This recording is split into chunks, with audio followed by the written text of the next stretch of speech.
என்ன பார்த்தோம்னா போன வீடியோல வந்து ஸ்பேன்னா என்ன அப்படின்றத பார்த்தோம். இந்த வீடியோல நம்ம என்ன பார்க்க போறோம்னா டெக்ஸ்ட் ஃபார்மேட்டிங்கை பத்தி தான் பார்க்க போறோம். இப்போ நீங்க போய் பார்த்தீங்கன்னா டெக்ஸ்ட் ஃபார்மேட்டிங்னா இன்னும் இல்லை, சில நமக்கு தெரியாத டேக்ஸை பத்தி இந்த வீடியோல நம்ம பார்க்க போறோம். அது என்னென்ன டேக்னா, இப்போ போல்டு டேக் வந்து நம்ம எதுக்கு யூஸ் பண்ணுவோம்? இப்போ ஒரு பேராகிராஃப் இருக்குன்னா ஃப்ளோரம் கொடுத்தோம்னா நம்ம ஆட்டோமேட்டிக்கா அவங்க வச்சிருப்பாங்க ஒரு பர்டிகுலர் இது, அதுல இருந்து எடுத்து நான் ஆல்ரெடி சொல்லியிருந்தேன். இதுல வந்து நம்ம ஒரு போல்டு டேக் நான் யூஸ் பண்றேன்னா மட்டும் போல்டுல வச்சிருக்கோம், அதுதான் வந்து போல்டு டேக். அதுக்கடுத்து ஸ்ட்ராங் டேக்னு ஒன்று இருக்கு. ரெண்டுக்கு ஒரு சின்ன டிஃபரன்ஸ் இருக்கு. அது வந்து நம்ம நெக்ஸ்ட் வீடியோல பார்க்கலாம். அந்த ஸ்ட்ராங் வந்து என்ன வேரியேஷன் காட்டுதுன்னு மட்டும் நீங்க செக் பண்ணி பார்த்துக்கோங்க. இந்த வேர்டை கட் பண்ணி அடிப்சிங் அப்படின்னு ஒரு வேர்டு இருக்கு, அதை கட் பண்ணி ஸ்ட்ராங்ல போடுறேன்.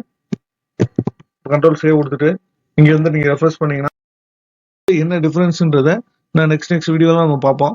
ஜஸ்ட் போல்டுன்னு ஒன்று இருக்கு, ஸ்ட்ராங்னு ஒரு டேக் இருக்கு அப்படின்றத மட்டும் நீங்க இந்த வீடியோவில் தெரிஞ்சுக்கோங்க. நெக்ஸ்ட் என்ன பார்க்க போறோம்னா இட்டாலிக் வேற ஒன்றும் இல்லை. இப்போ H6 இருக்குன்னு வச்சுக்கோங்க. H6ல திஸ் இஸ் இட்டாலிக் அப்படின்னு ஒரு ஒரு சென்டென்ஸ் இருக்குன்னா அதுல இட்டாலிக் டேக் போடுறோம்.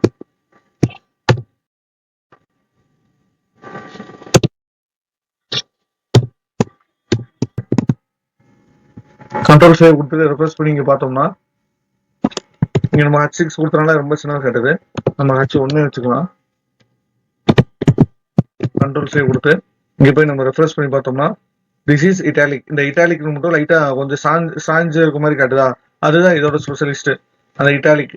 அடுத்து நம்ம நெக்ஸ்ட் பார்க்க போறது சூப்பர் ஸ்கிரிப்ட். அதே வேணா நான் கீழே கட் பண்ணி போட்டு இந்த இட்டாலிக்ன்றதை மட்டும் எடுத்துறேன்.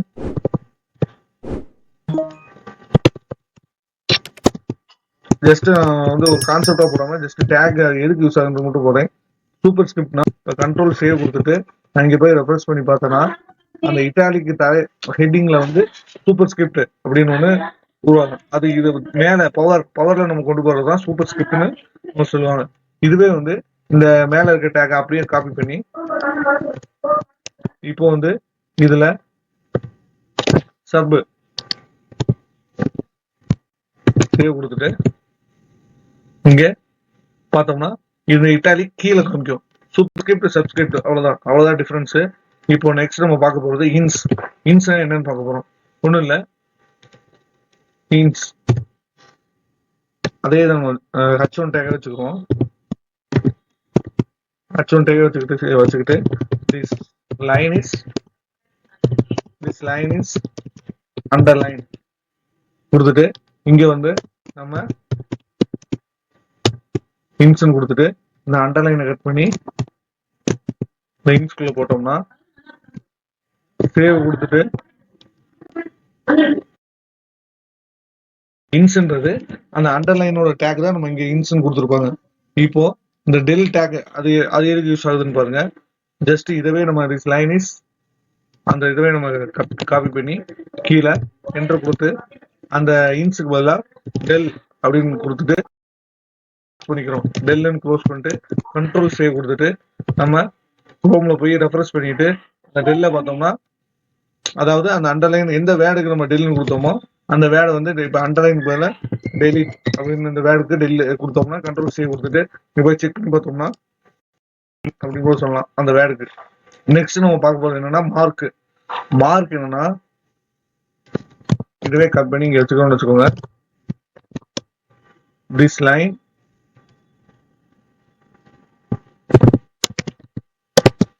word is highlight word line is highlight நம்ம கொடுப்போம். இப்போ இங்க மார்க்னு கொடுத்தோம்னா இப்போ நம்ம ஒரு கண்டென்ட் யூஸ் பண்றோம்னா அந்த கண்டென்ட்டுக்கு நம்ம ஒரு பெரிய பேராகிராஃபோ ஒரு கண்டென்ட்டோ ஒரு வெப்சைட்டோ கொடுக்குறோம்னா நமக்கு எவ்வளவு டேக்ஸ் நமக்கு தேவைப்படுது, எவ்வளவு வெரைட்டி ஆஃப் நம்ம சென்டென்ஸ் வந்து மேக் பண்ணுவோம் அப்படின்றத மென்ஷன் பண்றதுக்கு இந்த இது கொண்டு வந்திருக்காங்க.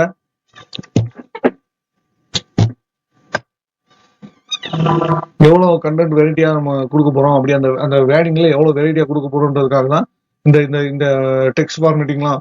ஒவ்வொரு வேர்டுக்கும் நம்ம எவ்வளவு வந்து மெனக்கெட்டு ஒர்க் பண்றது, அதாவது அந்த வெப்சைட் வந்து பார்த்தோன்னே வந்து நம்ம அட்ராக்ட் பண்ற மாதிரி எப்படிலாம் பண்றது, அந்த கிரியேட்டிவ்காக என்னென்ன டேக் இருக்கோ அந்த எல்லா டேக்குமே நம்ம தெரிஞ்சு வச்சுக்கிறது நல்லது. இப்போ இந்த மார்க் டேக் எப்படி யூஸ் ஆகுதுன்னு இந்த ஹைலைட்டை வச்சு நீங்க வந்து கணிச்சிருப்பீங்க. ஹைலைட் இந்த மார்க்ன்றோட டேகோட அந்த விளைவு, அதாவது அந்த மார்க்ன்றோட டேபோட வேல்யூ வந்து இந்த எல்லோ கலர்ல அது உங்களுக்கு மார்க் பண்ணி காட்டும். இதுதான் வந்து இன்னைக்குரிய வீடியோவான டெக்ஸ்ட் ஃபார்மேட்டிங் அப்படின்றது. டேக்ஸ் என்னென்ன டேக்ஸ்ல இருக்கு, டெக்ஸ்ட் ஃபார்மேட்டிங்ல என்னென்ன டேக்ஸ்ல இருக்குன்றத இந்த வீடியோல பார்த்தோம். நெக்ஸ்ட் வீடியோல வரக்கூடிய அடுத்தடுத்த வீடியோல அடுத்தடுத்த டேக்ஸை பத்தி பார்ப்போம். முன்னாடி இப்ப சில டேக்ஸ் எல்லாம் பார்த்திருப்போம். நீங்க வந்து பிளேலிஸ்ட் HTML வந்து அகமது மெக்கானிக்ஸ் அப்படின்ற சேனல்ல HTMLன்ற பிளேலிஸ்ட்ல போய் செக் பண்ணீங்கன்னா ஒவ்வொரு வீடியோவும் கொடுத்துருப்போம். தனியாவே ஸ்பெசிஃபிக்கா இதுக்குன்னு ஒரு பிளேலிஸ்டே கிரியேட் பண்ணியிருக்கோம். நீங்க அதுல போய் செக் பண்ணீங்கன்னாவே உங்களுக்கு தெரியும்.